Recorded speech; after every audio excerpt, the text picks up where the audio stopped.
you have been in some of my favorite movies over the last couple of years. So Drive, I think, is one of the greatest movies ever made. Loved Ewan Davis, loved Most Violent Year, and now Ex Machina, like, I'm just curious, as an actor, I mean, you are doing such a great job of choosing projects. Like, how do you go about, how do these scripts end up in front of you, and how do you go about choosing projects? What are you looking for? I mean, a lot of it's luck, you know, a lot. The truth is, up to this point, I've mostly, the things that I've done have been the best things that have come to me, you know, so it hasn't been a huge calculation. It's like, this is great, and this is so great, but I don't, you know, and now that's starting to, you know, luckily that's starting to happen a little bit more where there's a few to choose from, but really I've just been incredibly fortunate that these projects come my way, and to a certain extent with Ex Machina, although there wasn't much of that to do, because, I mean, Alex is just such, it was so tight already, what he had done, the way he had constructed the story. We got together a couple times around the world, where if I would be somewhere, he'd be somewhere, we'd get together and just dissect the entire script, word for word, and make sure that, because there's so many strategies going on, you know, Nathan as a character, he's thinking 20 moves ahead, and sometimes in different directions, and so tracking those things, and making sure that it made emotional sense as well. Sometimes things had to be tweaked, and that for me is one of the most fun parts of being an actor is the preparation, because at that point anything's possible.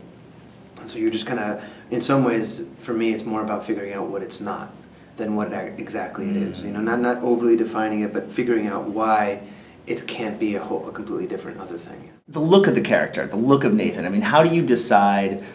I mean, are you just going off of what you're reading in the script, or do you start to get an idea of a feel of, well, I think he'd look like this and he'd walk like this? I mean, how do you kind of start to build a character like Nathan? Yeah, well, there was no description physically, other than, of course, that, you know, he works out a lot, gratuitously, and so the only thing that Alex, if I remember correctly, had mentioned was the idea of a beard, and we didn't get, you know, we talked a little bit specifically why maybe that was, but I liked that idea as well, and then from that point on, it was about just kind of figuring out what the reality of this person is, what's his day-to-day life, who is he, how long, you know, if he's been away, not seen any other human beings for 3, 4, 5 years, what would he look like and what would he want to look like, and so we actually even tried at one point a very big wig. Long hair, because it's like, well, what reason would he have to cut his hair? What reason would he have to do any of that?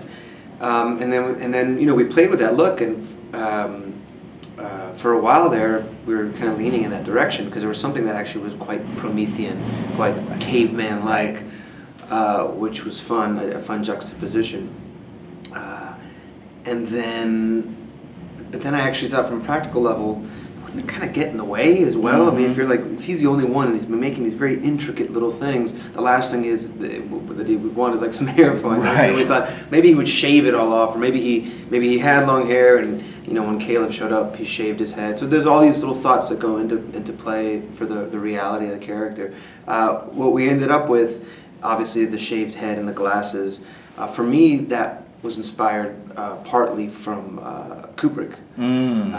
He's someone I actually read a lot about and researched a bit, just as an inspiration for someone who, although the reality is I don't think he was particularly reclusive, I just think that he just wanted to live with his family out in the countryside, you know, but there was this mystery to him, this enigma, and he was a genius.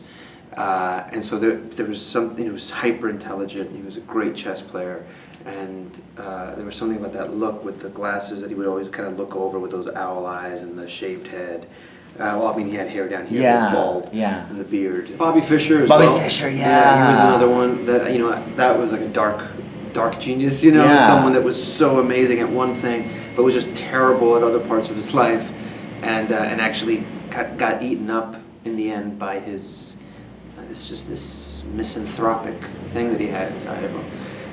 Also, what was interesting about Bobby Fischer is that he had an Olympic trainer when he was preparing for his big chess battle. That was an interesting one. I would, you know, those videos when he was younger and the way that he would speak, and both of them were self-taught to a certain extent. Kubrick and Bobby Fischer, and I like the idea that Nathan would be someone that was innately born with this gift and was self-taught. So that's why I gave him that Bronx, a little bit of a Bronx accent.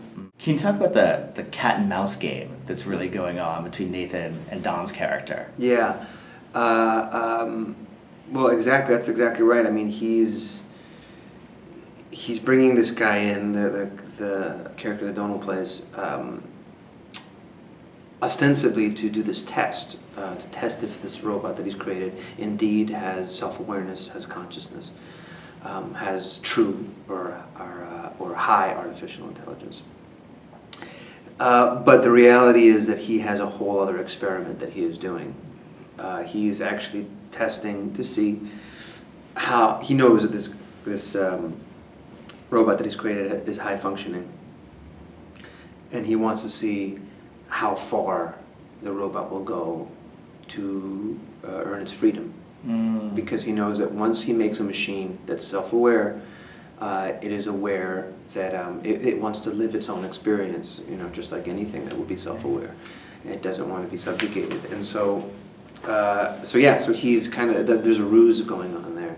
And also, the other big aspect of it is that, so he's trying to create the circumstances for this robot to use all of her faculties.